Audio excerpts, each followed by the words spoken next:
100 రోజుల అబద్ధం కాంగ్రెస్ అని బీఆర్ఎస్ వర్కింగ్ ప్రెసిడెంట్ కేటీఆర్ నిప్పులు చెరిగారు. 10 ఏళ్ల నిజం బీఆర్ఎస్ అయితే 10 ఏళ్ల విషం బీజేపీ అని తేల్చి చెప్పారు. కేసీఆర్ పై అవాకులు చవాకులు పేలే వారికి ఓట్తోనే సమాధానం చెప్పాలన్నారు. మోదీని బడే భాయ్ అంటున్న సీఎం రేవంత్ రెడ్డి కాంగ్రెస్ మనిషా లేక బీజేపీ మనిషా చెప్పాలని నిలదీశారు. 10 ఏళ్ల పాలనలో తెలంగాణకు ఏమీ చేయని బీజేపీకి ఎందుకు ఓటు వేయాలని ప్రశ్నించారు. పార్లమెంట్ ఎన్నికల్లో కారు గుర్తుకే ఓటేసి బీఆర్ఎస్ సత్తాను చాటి చెప్పాలని విజ్ఞప్తి చేశారు. ఈ మేరకు తెలంగాణ భవన్లో నిర్వహించిన మల్కాజ్గిరి ఎంపీ ఎన్నికల సన్నాహక సమావేశంలో కేటీఆర్ పాల్గొన్నారు. ఈ రోజు పోటీ ఎవరెవరికి జరుగుతుంది అంటే 10 ఏళ్ల నిజానికి, 10 ఏళ్ల బీఆర్ఎస్ అనే నిజానికి, 100 రోజుల అబద్ధానికి, మరొక 10 ఏళ్ల విషానికి, ఈ మూడిటి మధ్యనే పోటీ జరుగుతున్నది. 10 ఏళ్ల నిజం బీఆర్ఎస్, 10 ఏళ్ల విషం బీజేపీ, 100 రోజుల అబద్ధం కాంగ్రెస్ పార్టీ. ఈ మూడిటి మధ్యనే పోటీ జరుగుతున్నది, వ్యక్తుల మధ్యన జరుగుతలేదు. అబద్ధం 100 రోజుల అబద్ధం అని ఎందుకంటే నేను ఉత్తగానే అంటలేను. బస్సు ఫ్రీ, బంగారం ఫ్రీ అన్నాడు, ఉత్తగానే తిడుతుండ్రు. అయ్యాల ఆడబిడ్డలు, అటు ఆడబిడ్డలు నారాజున్నారు, ఇటు ఊర్లలకు మేడ్చెల్ల ఊర్లలకు రైతులు పొల్లు పొల్లు తిడుతున్నారు. డిసెంబర్ 9 నాడు ఎక్కడున్న రైతన్నలు 2 లక్షలు తెచ్చుకోండి, నేను కడతా, 9 తారీఖు నాడు నేను దస్కత్ పెడతా అన్నాడు. మరి ఆడవాయ్ డిసెంబర్ 9 వాయ్, జనవరి 9 వాయ్, ఫిబ్రవరి 9 వాయ్, మార్చి 9 వాయ్, ఏప్రిల్ 9 రావట్టే. కానీ 2 లక్షల రుణమాఫీ లేదు, ఓదికి రుణమాఫీ లేదు, రైతు బంధు రాదు, కరువు వచ్చింది. కనీసం మంత్రులు ఊళ్ళకు పోరు, అక్కడ కరువు వచ్చి రాళ్లవాన పడితే కూడా రైతులను అడిగినోడు లేడు, పట్టించుకున్నోడు లేడు. కనీసం అధికారులు పోయి ఎన్యూమరేషన్ చేసి ఎకరానికి 10,000 రూపాయలు నష్టపరిహారం ఇవ్వమంటే అది ఇచ్చే తెలివి లేదు. అందుకే నేను అనేది 100 రోజుల అబద్ధం రేవంత్ రెడ్డి పాలన. ఒకటి కాదు, ఏ పని కూడా ఇప్పటి వరకు చేయలేదు రేవంత్ రెడ్డి గారి ప్రభుత్వం. రేవంత్ రెడ్డి మాట్లాడే మాటలు విన్నప్పుడు నాకు మెసేజ్లు వస్తుంటాయి. అన్నా ఎంత మాట అన్నాడన్నా కేసీఆర్ను, ఇట్లంటాడా గట్లంటాడా మాట్లాడుతున్నాడు అని చెప్పి బాధపడుతూ మెసేజ్లు. అన్నాగా యూట్యూబ్ ఇట్లా తిడుతున్నాడు, అట్లా తిడుతున్నాడు, మాకు రేషం వస్తుంది, తన్నాలనిపిస్తుంది అని చెప్పి మెసేజ్లు పెడుతుంటారు. నేను ఒకటే అంటున్నా, ఎవరిని తన్నులు అవసరం లేదు, గుద్దులు అవసరం లేదు. ఓటు గట్టిగా గుద్దుతే మళ్ళా పార్లమెంటులో మోత మోగితే అందరూ మొరిగే ప్రతి ఒక్కరికి సమాధానం చెప్పినట్టు అవుతుంది. రేవంత్ రెడ్డి నుంచి మొదలు పెడితే యూట్యూబ్లో మొరిగే కుక్కల దాకా అందరికి సమాధానం చెప్పాలంటే మన గెలుపే దానికి సమాధానం అవుతుంది తప్ప ఇంకొకటి కాదు. ఇంకొక మాట కూడా నేను మీకు విజ్ఞప్తి చేస్తున్నా, మాకు కూడా ఉంది బాధ. అరే గింత 10 సంవత్సరాలు ముఖ్యమంత్రిగా ప్రజల మద్దతుతో పనిచేసిన నాయకుడు, తెలంగాణ అనే రాష్ట్రాన్నే పుట్టించిన నాయకుడు, శూన్యంలోంచి సునామీ పుట్టించిన నాయకుడు కేసీఆర్. అట్లాంటి కేసీఆర్ను పట్టుకొని నోటికొచ్చిన మాటలు మాట్లాడుతుంటే మీకెంత బాధ ఉందో నాకు కూడా అంతే బాధ ఉంది. కానీ ఈ సన్నాసులకు సమాధానం చెప్పాలంటే, కరెక్టు జవాబు చెప్పాలంటే పార్లమెంట్లోనే మన ఓటుతోని మనం వేసే వేటే వీళ్ళకు కరెక్ట్ సమాధానం. అందుకే మూతి మీద తన్నినట్టు సమాధానం చెప్పాలంటే జాడిచ్చి తన్నినట్టు మొల్ల హైదరాబాద్లో ఎట్లా తన్నినరో మళ్ళొకసారి కాంగ్రెస్ని అట్లే జాడిచ్చి సికింద్రాబాద్లో, చేవెళ్ళ, మల్కాజ్గిరిలో మళ్ళా జాడిచ్చి తంతే ఆ నోరు మూత వడాలే.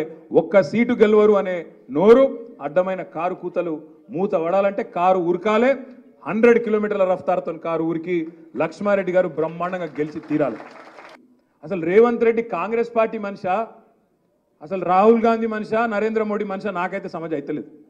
మీరు జాగ్రత్తగా వినుండ్రి, చూడుండ్రి ఆయన మాటలు, ఆయన వ్యవహారం. రాహుల్ గాంధీ ఏమంటాడు, దేశం అంతా తిరుగుతుండు పాపం ఆయన కాలికి బల్బం కట్టుకొని. ఆయన ఏమంటుండు పిచ్చోడు, చౌకీదార్ చోర్ హై అంటాడు. నరేంద్ర మోడీని చౌకీదార్ చోర్ హై అంటాడు. రేవంత్ రెడ్డి ఏమంటుండు, హమారే బడే బాయి హై, మోదీ సాబ్ హమారే బడే బాయి హై. ఆయన చోర్ అంటాడు, ఈయన బడే బాయ్ అంటాడు. ఆడ రాహుల్ గాంధీ ఏమో పాపం అమాయకుడు, అదానీ ఫ్రాడ్ హై అంటుండు, అదానీ ఫ్రాడు దొంగ అంటుండు. ఈయనేమంటుండు, అదానీ హమారే ఫ్రెండ్ హై, ఫ్రాడ్ నహీ హై. ఇది రేవంత్ రెడ్డి గారి మాట. ఇంకొక మాట మీరు చూడండి, గుజరాత్ మోడల్ ఫేక్ హై అని రాహుల్ గాంధీ అంటాడు. గుజరాత్లో డొల్లాది ఉత్తదే ఫేక్ మోడల్ అని ఎవరు అంటుండ్రు? ఇవాళ రాహుల్ గాంధీ. రేవంత్ రెడ్డి ఏమంటుండు, మా తెలంగాణ మోడల్ కాదు, తెలంగాణను నేను గుజరాత్ చేస్తా అంటుండు. తెలంగాణను గుజరాత్ మోడల్ అంటే ఏం చేస్తావు? ఇక్కడ కూడా గోద్రా లెక్క, ఇక్కడ కూడా మైనారిటీల కొంపలు ఉచ్చుకొని బుల్డోజర్లు తెచ్చి ఇండ్లు గులగొట్టి దిక్కుమాలిన పనులు చేసి హిందూ ముస్లిం ఫీలింగులు తెస్తావా? ఏంటిది గుజరాత్ మోడల్ అంటే? రాహుల్ గాంధీ ఏమో అరవింద్ కేజ్రీవాల్ని అరెస్ట్ చేసుడు తప్పు, లిక్కర్ స్కామ్ లేదు, మన్ను లేదని ఆయన అంటుండు. నా ఇన్సాఫియా అంటుండు.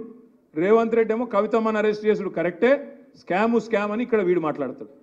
నేను అందుకే అంటున్నా, ఎవల మనిషివి నువ్వు? రాహుల్ గాంధీ మనిషివా, కాంగ్రెస్ మనిషివా, బీజేపీ మనిషివా, నరేంద్ర మోడీ మనిషివా చెప్పు.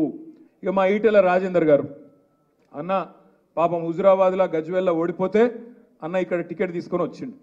రాజేందర్ అన్నకు మొన్న నాకు ఒక దగ్గర స్పీచ్ చూసిన మల్కాజ్గిరిలో, మేడ్చల్కో యాడుకో వేయండు. పోయి పాపం రాజేందర్ అన్న రైతుల మీద ప్రేమ కురిపిస్తున్నాడు. 2 లక్షల రుణమాఫీ ఏమైంది? రేవంత్ రెడ్డి నువ్వు రుణమాఫీ చేయి, నేను తప్పుకుంటా పోటీలకు వెళ్ళని చెప్పి రాజేందర్ అన్న మాట్లాడుతుంటే నాకు నవ్వాలనో ఏడవాలని అర్థం కాలేదు. ఆయన మర్చిపోయిండు పాపం ఏ పార్టీలో ఉన్నాడో. ఆయన ఇంకా టీఆర్ఎస్లో ఉన్నా అనుకుంటుండు పాపం రాజేందర్ అన్న నువ్వు బీజేపీ వాళ్ళు మీరు రైతు రుణమాఫీ గురించి మాట్లాడితే దయ్యాలు వేదాలు వాళ్ళు ఇచ్చినట్టుంటుంది. ఎందుకంటే మీ నరేంద్ర మోడీ గారు 10 ఏళ్లలో ఏం చేసిండు? 14.5 లక్షల కోట్ల రుణాలు మాఫీ చేసిండు. ఎవల రుణాలు? బడా బడా బాబులు, కార్పొరేట్ సేట్లు, పెద్ద పెద్ద వ్యాపార సంస్థలు, అదానీలు, అంబానీలు, వాళ్ళ రుణాలు మాఫీ చేసిండు. గసొంటి పార్టీలో కూర్చొని నువ్వు రుణమాఫీ గురించి, రైతు రుణమాఫీ గురించి మాట్లాడితే చాలా చండాలంగా, చాలా దరిద్రంగా ఉంటుంది రాజేందర్ అన్న. నేను ఒకటే అంటా ఉన్నా ఈటెల రాజేందర్ గారిని, నువ్వు దమ్ముంటే ధైర్యం ఉంటే 10 ఏళ్లలో నరేంద్ర మోడీ అనట ఆయన ప్రభుత్వం ఏమి చేసింది కంటోన్మెంట్కు, ఏమి చేసింది మల్కాజ్గిరి పార్లమెంటుకు చెప్పి ఓటు అడుగు అనే మాట బీజేపీ నాయకుడు నేను అడుగుతా ఉన్నా. మాట్లాడితే గట్టిగా అడిగినాం అనుకో, ఏం చేసిరా మీరు 10 ఏళ్ళు ఏం బీకిండ్రంటే జై శ్రీరామ్, ఇంకా దప్పేం లేదు. రామనామ జపున పరాయమాలను అప్పున, రామనామ జపున 11,560 కోట్ల ఎలక్ట్రల్ బాండ్స్ అప్పున, 11,560 కోట్ల రూపాయలు ఇవాళ బీజేపీ అకౌంట్లో ఉన్నమాట వాస్తవం కాదా? ఎలక్ట్రల్ బాండ్స్ రూపంలో మీరు ఇవాళ ఏదైతే స్కామ్ అంటుండ్రో, లిక్కర్ స్కామ్, అందులో ఒక ఆయన దగ్గర 60 కోట్లు తీసుకొని ఆయనను బయటికి పంపింది వాస్తవం కాదా? ఇవన్నీ వాస్తవాలు కాదా రాజేందర్ అన్న? నీతిమంతుడు మోడీ గారు. ఎందుకు నీతిమంతుడు? 609వ స్థానంలో ఉన్న అదానిని తీసుకొచ్చి 2వ స్థానంలో కూర్చోబెట్టినందుక నీతిమంతుడు? ఎక్కడికి వెళ్ళి నీతి? అందుకే నేను అంటా ఉన్నా మిత్రులారా, ఆగం కాకండి.